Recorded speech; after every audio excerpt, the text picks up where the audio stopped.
listener choice, our very first one. And thank you very much to Nikki for the comment and or suggestion. And usually the turnaround will not be this quick because this was just a nice coincidence that I happened to be off today and I just released the Joker documentary, and I'm guessing Nikki, you saw the episode and dropped the idea for Peacemaker. So thank you very much to that. And I think I might, depending on how frequently we get them, I might convert the bonus daily show that we do on Sundays to a listener choice. So if you have any suggestions, movies, TV, preferably movies, but TV shows are all right, send them our way through any of the contact information in the show notes, letterboxed, YouTube, email, social media at FilmBuds. Let us know what you'd like to see reviewed. And so thank you very much again to Nikki. Let's talk Peacemaker, which there is only one season so far. And this show, at least for the first season, is technically in the DC Extended Universe, which we have covered all of, movie-wise at least, on the show, so you can check all that out. So Peacemaker came out in 2022, is created by James Gunn, which I did not know going in. Stars John Cena as Peacemaker, Danielle Brooks, Freddie Storma, Jennifer Holland, Steve Agee, D. Bradley Baker, and a few others. And the synopsis is picking up where the Suicide Squad 2021 left off. Peacemaker returns home after recovering from his encounter with Bloodsport, only to discover that his freedom comes at a price.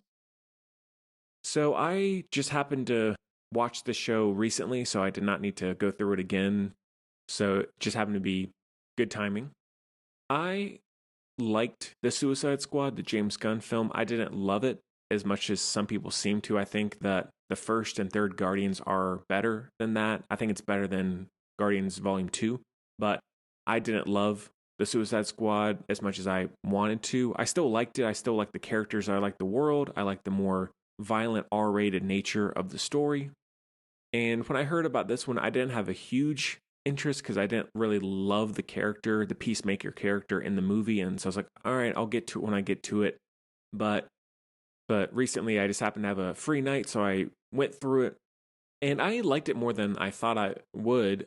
One thing, again, I didn't know James Gunn was involved, and so that was a nice surprise because I think his writing especially is very strong. He has that sort of, I don't know what you would describe it as, like kind of charming juvenile humor and dialogue to his characters, and the Peacemaker is a very, very immature, racist, violent, ignorant character, but like the Suicide Squad characters and some of the Guardians as well, Gunn is able to give it a bit of a self-awareness, and so you aren't necessarily watching characters act and talk that way, but thinking that it's the right way or it's a good way. It's more so just funny or ridiculous, or you aren't necessarily supposed to agree with them all the time. So he has a good way of making those anti-heroes, vigilantes, interesting despite their bad qualities, and his pretty signature use of gore and blood and body horror, which one of the best, I think, in this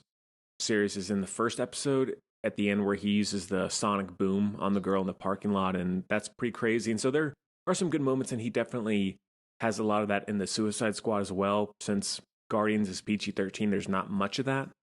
But with this character, he definitely gets to go all out. And when it comes to John Cena, he definitely has grown on me. I don't think he's an amazing actor, and I doubt anyone does. But when he first started being in movies, I was a little like, not really doing much for me. But he has grown a little bit in that, and I think he's got some good charm, some good humor. He can have some good deliveries, and he has a good presence. So if he is in a movie, whether it's a lead role or a supporting role, typically I find him better in a supporting role, but I'm usually not upset. I'm like, oh, okay, cool. John Cena's in this. That's all right. And so he's quite good in this. This is probably his best performance. He does carry the show fairly well. And the rest of the cast is good. I really like the actor who plays his father. I like the vigilante character. I think everybody is funny and has a good place in the series. I do find, and this is just a personal thing, and I don't mean to sound like a broken record, but I almost always wish that shows like this could be a movie instead. while I think that there aren't many big weak points, there are points where it does drag a little bit, runs out of steam in the middle, and I find that I would almost rather have a 2.5 hour movie rather than an 8 episode series. Because while I appreciate that most episodes were only about a half hour and there were only 8 of them, it still felt too long for what the story is. And so that's a little bit of a detractor, not a big deal, but that's just how I feel. Maybe I'm in the minority there. I don't know. Otherwise, it looks quite good, directed very well. I think not to spoil it too much, but the big creature at the end in the barn is awesome and very classic James Gunn design. He has a great eye for weird, gross monster creature designs. So I really like that. The overall idea, which is probably the best aspect of the show, is how John Cena's character is coming from this very, very racist, ignorant home, and his father being the worst of it. And to me, at least, a lot of the show was about showing someone who is growing up in a certain kind of environment and having to change their behavior, or not having to, but wanting to in some ways. And also the idea of ignorance, and just because you come from an ignorant home doesn't give you the excuse of acting that way later, especially if you have more of an awareness of how the rest of the world is and things. And so if you repeat the past, if you repeat what your parents and guardians did and you're aware of that, you're not really excused in that way. And so I think all of that way makes sense, and that overall growth of him trying to separate himself from his father and his father being unwilling to change, but he is, at least in some ways.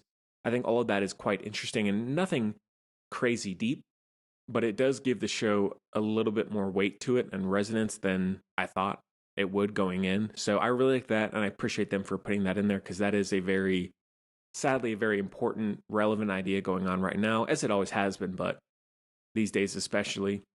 So that works.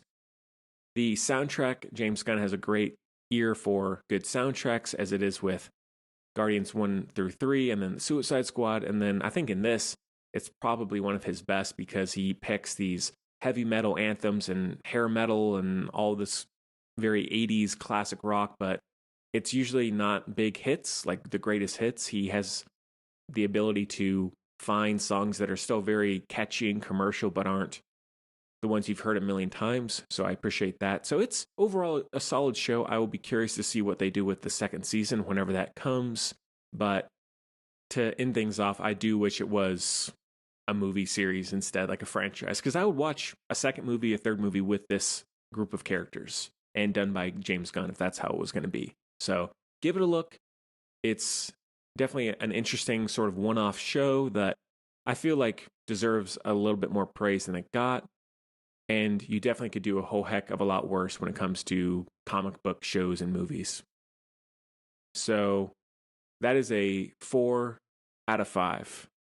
And thanks again to Nikki for the suggestion. And if anyone out there, again, has recommendations, suggestions, whatever, and you would like to see something reviewed on the show in this way, please let us know. Social media at FilmBuds, Letterboxd, YouTube, email, and all that stuff is in the show notes. So please send stuff our way. Thanks.